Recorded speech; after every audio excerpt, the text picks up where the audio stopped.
Bonjour, aujourd'hui une vidéo de révision sur la décomposition en produits de facteurs premiers des nombres entiers. Alors, on va travailler sur un exemple, donc on va se demander comment est-ce qu'on peut décomposer le nombre entier 504 en produits de facteurs premiers.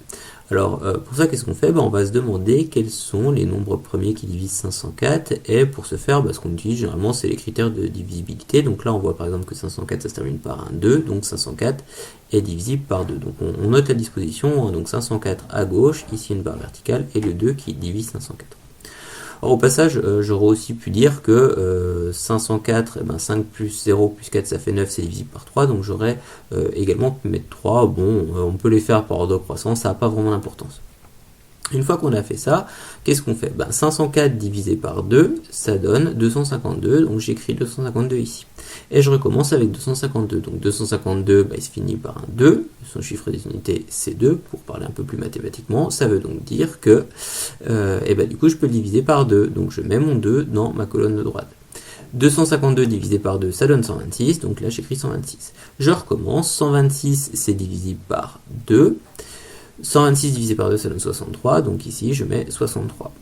Alors, ensuite je vois que 63, il n'est pas divisible par 2, donc il va me falloir un autre critère de divisibilité. Donc je vois que 6 plus 3 est égal à 9, donc 9 c'est divisible par 3. Alors, c'est aussi divisible par 9, 6 plus 3, mais nous on veut décomposer en produit de facteurs premiers, donc ici on ne prend que des nombres premiers. D'accord, on en reparlera juste après. Donc 63, donc c'est divisible par 3, donc 63 divisé par 3, ça me donne 21, donc ici j'ai 21. 21 c'est divisible par 3, 3 fois 7, on connaît tout ça, donc je fais 21 divisé par 3, ça me donne 7. 7, il est divisible par quel nombre premier? Pas par 2, pas par 3, pas par 5, mais par 7 lui-même, donc il est divisible par 7, 7 sur 7 ça fait 1, et là je m'arrête. Alors, qu'est-ce que ça veut dire ça? En fait, ça veut dire que du coup, mon 504 ici, c'est le produit de tous les nombres premiers qui sont dans ma colonne de droite. Autrement dit, que 504 est égal à 2 fois 2 fois 2 fois 3 fois 3 fois 7, c'est-à-dire 2 fois 2 fois 2, 2 au cube, fois 3 fois 3, 3 au carré, fois 7.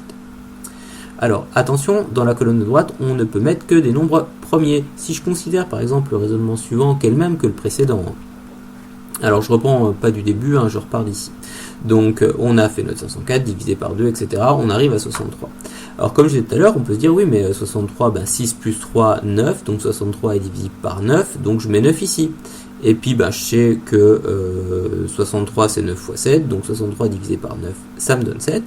Et puis après je continue, 7 c'est divisible par 7, donc, et 7 sur 7, 1. Et j'obtiens ça. Et donc je pourrais me dire, du coup, mon nombre 504, je peux l'écrire 2 fois 2 fois 2 fois 9 fois 7. 2 fois 2 fois 2 fois 9 fois 7, c'est-à-dire 2 au cube fois 9 fois 7.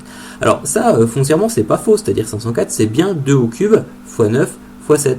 En revanche, c'est pas une décomposition en produit de facteurs premiers, puisque 9 n'est pas premier. D'accord? Donc on fait bien attention dans cette colonne de droite à n'écrire que des nombres premiers.